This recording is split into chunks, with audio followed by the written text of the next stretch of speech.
ಮಹಿಳಾ ಕಾರ್ಯಕರ್ತೆಯನ್ನ ವಿವಸ್ತ್ರಗೊಳಿಸಿ ಬಂಧನ ಪ್ರಕರಣವನ್ನ ರಾಜ್ಯ ಸರ್ಕಾರದಿಂದ ಸಿಐಡಿ ತನಿಖೆಗೆ ನೀಡುವ ಸಾಧ್ಯತೆ ಇದೆ. ಮಹಿಳೆಯನ್ನ ವಿವಸ್ತ್ರಗೊಳಿಸಿದ ಬಗ್ಗೆ ಹಾಗೂ ಬಿಎಲ್ಒ ಸರ್ವೆ ವೇಳೆ ಹಲ್ಲೆ ಪ್ರಕರಣವನ್ನ ಪ್ರತ್ಯೇಕವಾಗಿ ತನಿಖೆ ಮಾಡೋಕೆ ಮುಂದಾಗಿದೆ. ಇದರ ಜೊತೆಗೆ ರಾಷ್ಟ್ರೀಯ ಮಹಿಳಾ ಆಯೋಗ ಪ್ರಕರಣದಲ್ಲಿ ಎಂಟ್ರಿ ಕೊಡುವಂತಹ ಸಾಧ್ಯತೆ ಕೂಡ ಬಲವಾಗಿದೆ. ಇಡೀ ದೇಶದಲ್ಲಿ ಸುದ್ದಿಯಾಗಿರುವ ಹುಬ್ಬಳ್ಳಿ ಬಿಜೆಪಿ ಕಾರ್ಯಕರ್ತೆಯನ್ನ ವಿವಸ್ತ್ರಗೊಳಿಸಿ ಬಂಧನ ಪ್ರಕರಣದ ಸತ್ಯಾಸತ್ಯತೆ ತಿಳಿಯೋಕೆ ಈಗ ರಾಜ್ಯ ಸರ್ಕಾರ ಕೊನೆಗೂ ಮುಂದಾಗಿದೆ. ಒಂದು ಕಡೆ ಬಿಜೆಪಿ ಒತ್ತಾಯ, ಇನ್ನೊಂದು ಕಡೆ ರಾಜ್ಯದಲ್ಲಿ ಎದ್ದಿರುವಂತಹ ಆಕ್ರೋಶ ಸರ್ಕಾರಕ್ಕೆ ಇರಿಸು ಮುನಿಸು ತಂದಂತಹ ಬೆನ್ನಲ್ಲೇ ಈಗ ಪ್ರಕರಣವನ್ನ ಸಿಐಡಿ ತನಿಖೆಗೆ ಒಪ್ಪಿಸುವಂತಹ ಚಿಂತನೆಯಲ್ಲಿದೆ. ಸುಜಾತಾ ಬಂಧನದ ವೇಳೆ ಕೇಶವಾಪುರ ಪೊಲೀಸರು ನಡೆದುಕೊಂಡಿರುವಂತಹ ರೀತಿ ನಿಜವಾಗಿಯೂ ಬಟ್ಟೆ ಬಿಚ್ಚಿದವರು ಯಾರು?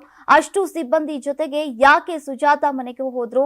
ಒಂದೇ ವಾರದ ಅಂತರದಲ್ಲಿ 4 ಪ್ರತ್ಯೇಕ ಎಫ್ಐಆರ್ ಯಾಕೆ ಇನ್ಸ್ಪೆಕ್ಟರ್ ದಾಖಲೆ ಮಾಡಿದ್ರು? ಇನ್ನು ವಿಡಿಯೋ ಯಾರು ವೈರಲ್ ಮಾಡಿದ್ದಾರೆ ಎಂಬ ಪ್ರಶ್ನೆಗೆ ಉತ್ತರ ಹುಡುಕೋಕೆ ಸಿಐಡಿ ಮುಂದಾಗಬಹುದು. ಈಗಾಗಲೇ ಸುಮೋಟೋ ಕೇಸ್ ದಾಖಲಿಸಿಕೊಂಡಿರುವಂತಹ ರಾಷ್ಟ್ರೀಯ ಮಹಿಳಾ ಆಯೋಗ ಯಾವ ಸಮಯದಲ್ಲಿ ಬೇಕಾದರೂ ಹುಬ್ಬಳ್ಳಿಗೆ ಎಂಟ್ರಿ ನೀಡಿ ಪ್ರಕರಣದ ಬಗ್ಗೆ ಮಾಹಿತಿಯನ್ನ ಪಡೆಯುವಂತಹ ಸಾಧ್ಯತೆ ಇದೆ. ಇದು ಪೊಲೀಸರನ್ನ ಇಕ್ಕಟ್ಟಿಗೆ ಸಿಲುಕುವಂತೆ ಮಾಡಿದೆ. ಹೀಗಾಗಿಯೇ ಇನ್ಸ್ಪೆಕ್ಟರ್ ಎಸ್ಕೆ ಹಟ್ಟಿ ವರ್ಗಾವಣೆಗೊಳಿಸಿ ಎಸಿಪಿ ನೇತೃತ್ವದಲ್ಲಿ ವಿಶೇಷ ತನಿಖೆ ನಡೆಸೋಕೆ ಮುಂದಾಗಿದೆ.